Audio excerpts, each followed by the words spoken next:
Welcome students.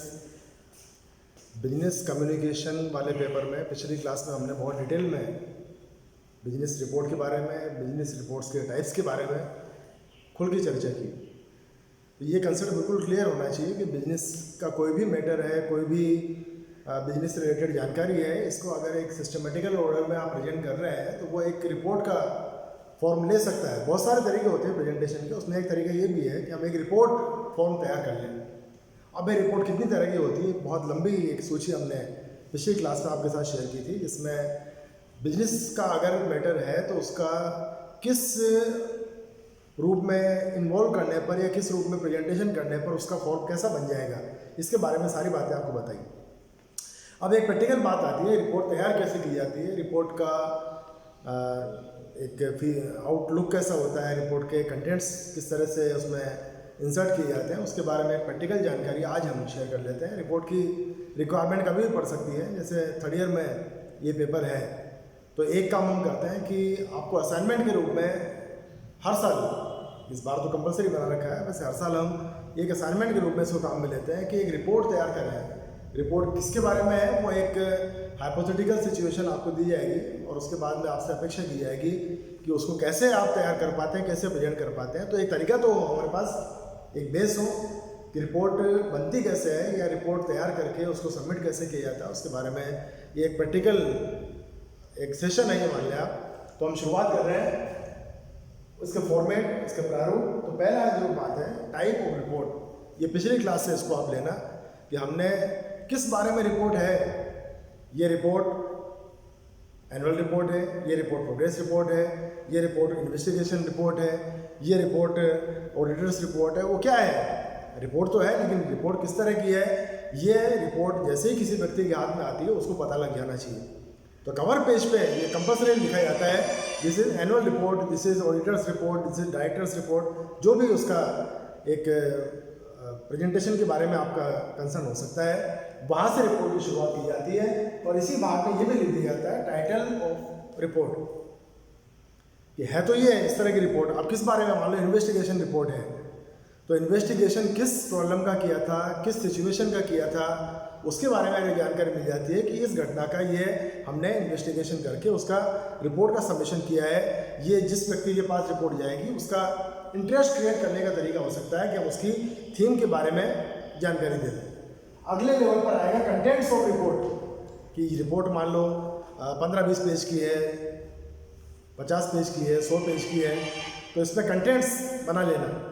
Contents में ये है, जैसे किताबें होती हैं, आपकी बुक्स होती हैं, तो बुक्स में जो शुरुआत में विशेष सूची कंटेंट्स वहाँ भी लिखे होते हैं कि ये पहला चैप्टर है, ये पेज नंबर इतने पर मिलेगा। तो ये कंटेंट्स में अगर होता है, जिसका इंटरेस्ट जिस भाग के बारे में है वो सीधा वहीं पहुँचे, इसके लिए हम दिए जाते हैं। इसमें कंटेंट्स इंक्लूड किए जाते हैं जो बताते हैं कि आपको अगर एक्सेस करना है, इमीडिएट कोई पार्ट एक्सेस करना है तो कहाँ से किया जा सकता है, उसमें कंटेंट की बात आएगी। अब बात आती है बिगिनिंग की, शुरुआत। एक बहुत पॉपुलर कोटेशन है, first impression is the last impression. तो आपने किसी बात की शुरुआत कैसे की है, किन वर्ड्स को, किन सेंटेंसेस को आपने शुरुआती या इनिशियल सेंटेंस के रूप में काम में लिया है, ये लॉन्ग लास्ट इफेक्ट छोड़ेंगे। पूरी रिपोर्ट का ये सबसे इम्पोर्टेंट पार्ट होता है कि उसकी शुरुआत आपने कैसे की।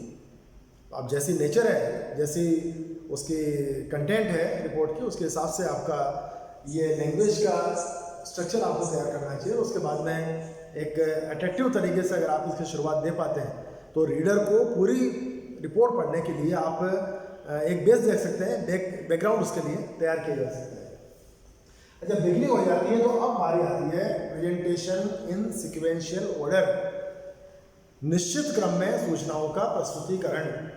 एक ऑर्डर आपको मेंटेन करना है कि भाई शुरुआत तो ये हो गई, अब सबसे पहले क्या बात आनी चाहिए। तो ज़्यादातर होता है क्रोनोलॉजिकल ऑर्डर, जो होता है घटनाओं के घटने का, उस क्रम में बातों को शामिल कर लिया जाता है कि शुरुआत में ये हुआ, जनवरी मंथ में ये हुआ, फरवरी में ये हुआ, या मान लो फाइनेंशियल ईयर है तो हम चालू कर सकते हैं अप्रैल मंथ से चालू कर सकते हैं। तो किस किस स्टेप पर क्या क्या हुआ है उसके बारे में एक आउटलाइन हमको मिलती चली है, उसका ऑर्डर आपको देखने की रिक्वायरमेंट पड़ेगी। तो ऑर्डर के साथ साथ ये भी आपके लिए बहुत ज़रूरी होगा कि किसी भी तरह का डिसऑर्डर ना हो जाए। घटनाओं का क्रम मान लो आपके लिए इम्पोर्टेंट है इंपॉर्टेंट होगी उस समय हाईलाइट अलग से करके बताया जा सकता है, लेकिन उसका एक ऑर्डर आप मेंटेन कर लें। फिर बात आती है डिफाइनिंग इंपॉर्टेंट टर्मिनोलॉजी। इस रिपोर्ट में हो सकता है कुछ वर्ड टेक्निकल वर्ड के रूप में आपने काम में लिए हैं, कुछ शब्दों का कोई विशेष अर्थ आपको निकालना है, तो ये आवश्यकता पड़ेगी कि या तो आप फुटनोट के रूप में या एक ऐसा एवेन्यू जो रिपोर्ट की शुरुआत में भी या एंड में भी डाला जा सकता है कि इस रिपोर्ट में ये वर्ड आए तो आपको इसका ये मीनिंग निकालना है, ये आप रीडर के लिए बता दें। जो कई बार होता है किसी चीज़ के मल्टीपल मीनिंग्स होते हैं, अब पढ़ने वाला है या उसको रिपोर्ट को देखने वाला पक्षकार अपने हिसाब से उसका मतलब निकाले, उसकी बजाय हम खुद बता दें कि ये वर्ड इस रिपोर्ट में जहाँ भी आए इसका ये मीनिंग निकालना है, तो वो हो जाएगी उस टर्म को डिफाइन करने का हमारा एफर्ट। फिर बात आती है ब्रीफिंग ऑफ रिपोर्ट, रिपोर्ट को ब्रीफ करना।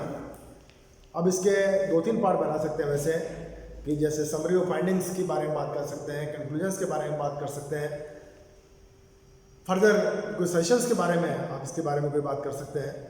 तो ये आप रिपोर्ट जिस तरह की बनी है उसकी शुरुआत से लेके और लास्ट तक इसकी बिगिनिंग और इसका जो सिक्वेंशियल ऑर्डर है इसको बेस मानते हुए अब चीज़ों को आपको मान लो समअप करना है, कंक्लूड करना है, अब रिपोर्ट को फाइनल स्टेज तक पहुंचाना है।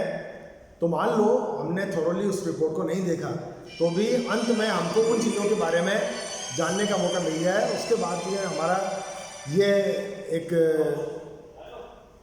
अगर कहीं हमारी कड़ी टूट भी गई तो हम वापस उसको उस लेवल पर जाकर देखने की कोशिश करें। इस दिशा में योगदान देने वाला होना चाहिए आपका ये स्टेप। और जब आपने इसको ब्रीफ कर दिया है अब बारी आती है रिकमेंडेशंस की। आप कुछ चीज़ें रिकमेंड कर सकते हैं उस थीम के बारे में, उस सब्जेक्ट के बारे में, उस रिसर्च मैटर के बारे में कि हमने अब तक ये करके आपको दिया है। इसके अलावा क्या हो सकता है, क्या रिकमेंडेशंस आपकी इसके हिसाब से हो सकती है। जैसे कोई जांच की आपने तो जांच के बाद में अब घटना तो हो चुकी, लेकिन आने वाले समय में सेफ्टी मेजर्स क्या क्या काम में लेने हैं आप रिकमेंड कर सकते हैं। अभी आपने कोई काम किया और इस काम को करने पर आपको कोई चैलेंजेज आए, कुछ प्रॉब्लम्स का सामना करना पड़ा, तो आने वाले टाइम में भले आप करें या दूसरा कोई पक्षकार करे तो उसको क्या क्या चीज़ें फॉलो करनी है रिकमेंड कर दें, ताकि जिन समस्याओं का आपको सामना करना पड़ा उससे न तो आपको न अन्य किसी पक्षकार को आने वाले समय में सामना करना पड़े, ये आप रिकमेंडेशन कर दें। और ये खाली उस घटनाक्रम के बारे में नहीं है, आप सिस्टम के लेके उस सारे कंटेंट को लेकर भी आप इसका रिकमेंडेशन का पार्ट बना सकते हैं। अब बारी आती है एनक्लोजर्स की, कि रिपोर्ट में जो बातें दी गई हैं इसको सपोर्ट करने के लिए आप चाहें तो उस रिपोर्ट में एनक्लोजर्स लगा सकते हैं। एनक्लोजर सप्लीमेंट के रूप में भी हो सकते हैं, एनक्लोजर लिंक के रूप में भी आप देख सकते हैं, लिंक बता सकते हैं। जिस व्यक्ति को उसके बारे में डिटेल से जानकारी लेनी है वो लिंक पे जाकर उसको पूरा एक्सेस करने का प्रयास कर सकता है। और अदरवाइज कुछ बातें सप्लीमेंट के रूप में आपको देनी है तो एनक्लोजर लगा दें। जैसे आप एडमिशन का फॉर्म भरते हो, परीक्षा का फॉर्म भरते हो तो क्या लगाते हो, एनक्लोजर क्या लगाते हो, 10th की मार्कशीट है, 12th की मार्कशीट है, कास्ट सर्टिफिकेट है, इनकम सर्टिफिकेट है, तो जो जो वहाँ पर लगाते हो वो एनक्लोजर्स हो जाते हैं। इसी तरह इस रिपोर्ट को हम सप्लीमेंट करने के लिए इस रिपोर्ट में किसी भी बात को अगर हम समर्थित करना चाहते हैं तो उसके लिए हम बता सकते हैं कि ये एनक्लोजर काम में लें और इसके बारे में और डिटेल चाहिए तो किसी भी तरह का लिंक प्रपोज यहाँ पर किया जा सकता है। अब बारी आती है signature, name and other details of report writer. Report किसने बनाई है, रिपोर्ट बनाने वाले या रिपोर्ट प्रेजेंट करने वाले पक्षकार के द्वारा अब यहाँ पर अपना नाम लिखा जाएगा, अपना सिग्नेचर किया जाएगा और किस कैपेसिटी में रिपोर्ट तैयार की। एक तो उसका डेजिग्नेशन जो है वो तो आएगा ही, इसके अलावा उसको रिपोर्ट तैयार करने का अधिकार था, ये इसमें पता लगना चाहिए।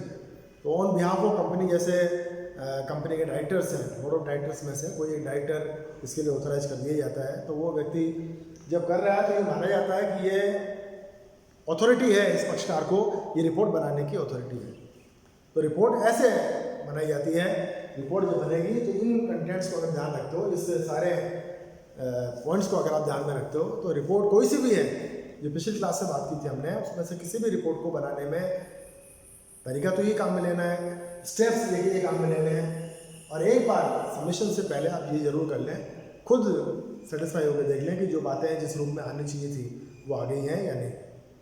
अब इसकी ऑथेंटिसिटी के बारे में या इसकी कंप्लीटनेस के बारे में या ये किस लेवल की रिपोर्ट बनी है, किस तरह की रिपोर्ट बनी है, ये हमारे पास इसको टेस्ट करने के कुछ पैरामीटर्स हैं।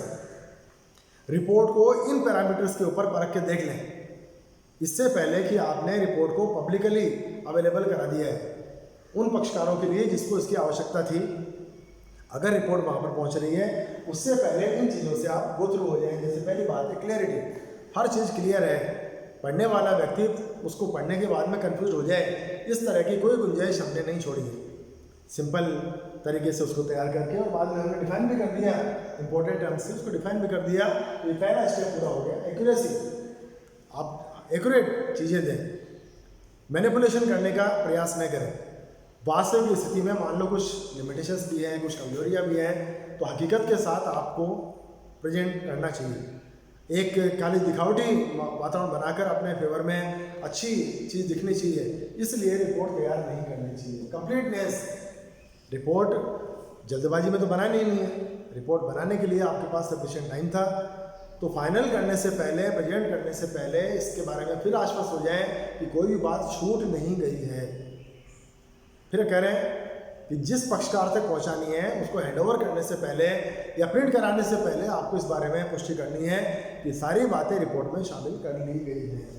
फिर है सिंपल लैंग्वेज। हम मान के चल रहे हैं आप बहुत लर्नेड पर्सन हैं, आपको बहुत कुछ नॉलेज है, लेकिन सामने वाला पक्षकार अब किस लेवल का होगा हम नहीं जानते। तो रिपोर्ट का खास तौर से जो लैंग्वेज पार्ट है उसका प्रेजेंटेशन का तरीका है वो ऐसा बना है कि एक औसत माइंड वाला व्यक्ति, सामान्य बुद्धि रखने वाला व्यक्ति भी उसके बारे में मिसलीडिंग कंक्लूजन तक न पहुँचे, उसको वही मीनिंग उसको ढूंढने को मिले।